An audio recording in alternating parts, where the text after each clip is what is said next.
Audio Jungle.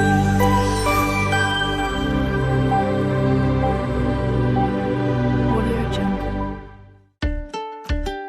Hello everyone, જય શ્રી કૃષ્ણ. મારી ચેનલમાં તમારું સ્વાગત છે. આજે હું રક્ષાબંધન સ્પેશિયલ નાળિયેરના એટલે કે કોપરાના છીણના લાડુની રેસીપી શેર કરવાની છું. આ લાડુ ખાસ કરીને તહેવારોમાં બનાવવામાં આવે છે. આ રીતથી તમારા લાડુ ઇન્સ્ટન્ટ અને પરફેક્ટ માપ સાથે બનશે. ચેનલ પર નવા હોવ તો જરૂરથી ચેનલ સબસ્ક્રાઈબ કરજો, જેથી મારા દરેક વિડીયોનું નોટિફિકેશન તમારા સુધી પહોંચશે. આજે હું કોપરાના છીણના લાડુ બનાવવાની છું. તો એના માટે આ ઇન્ગ્રેડિયન્ટ્સ લઈ લીધા છે. તો આ એક બાઉલ ભરીને આ કોપરાનું છીણ છે, અને અડધી બાઉલ ટેસ્ટ અકોર્ડિંગ મેં સુગર લીધી છે, અને આ મિલ્ક પાવડર છે, અને આ ઉપર ગાર્નિશિંગ કરવા માટે પિસ્તા લીધા છે, અને આ 2 થી 3 એલચી લઈ લીધી છે, જેને મેં ક્રશ કરી લીધી છે.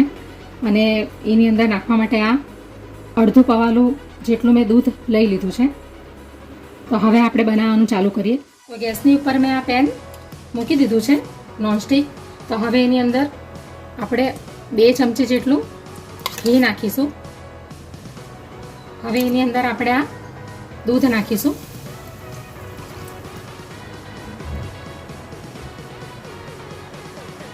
હવે આપણે એની અંદર આ મિલ્ક પાવડર નાખી દઈશું,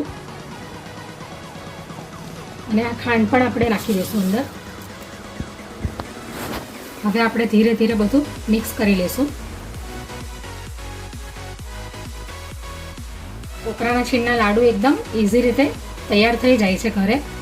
તમારે બહારથી મીઠાઈ ન લાવવી હોય તો તમે ઘરે આ રીતે બનાવી શકો. 2 થી 3 મિનિટ સુધી આપણે એને હલાવીશું.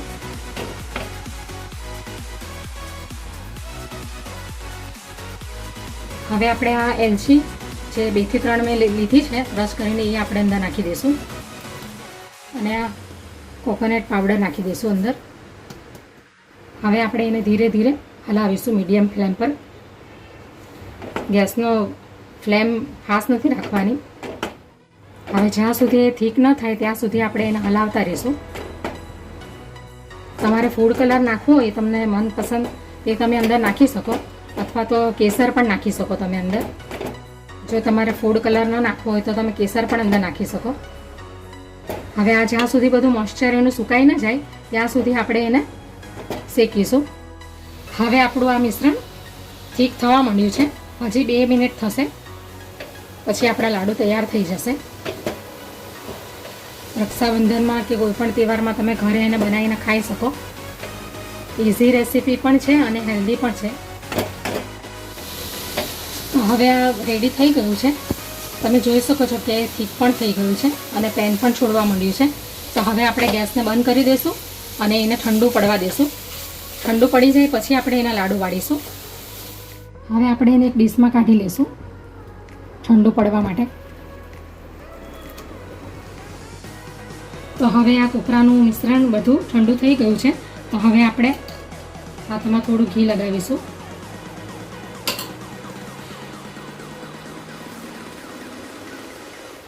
હવે આપણે એના લાડુ વાળી લઈશું.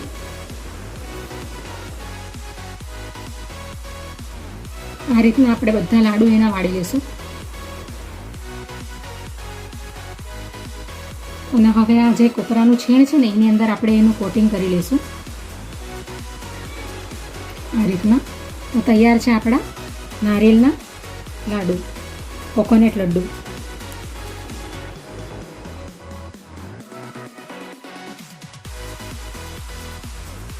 આ ખાવામાં એકદમ ટેસ્ટી લાગે છે અને એકદમ ઇઝી રીતથી બની પણ જાય છે. તો તૈયાર છે નાળિયેરના લાડુ. તો હવે એની ઉપર આપણે આ પિસ્તાથી ગાર્નિશિંગ કરી લઈશું.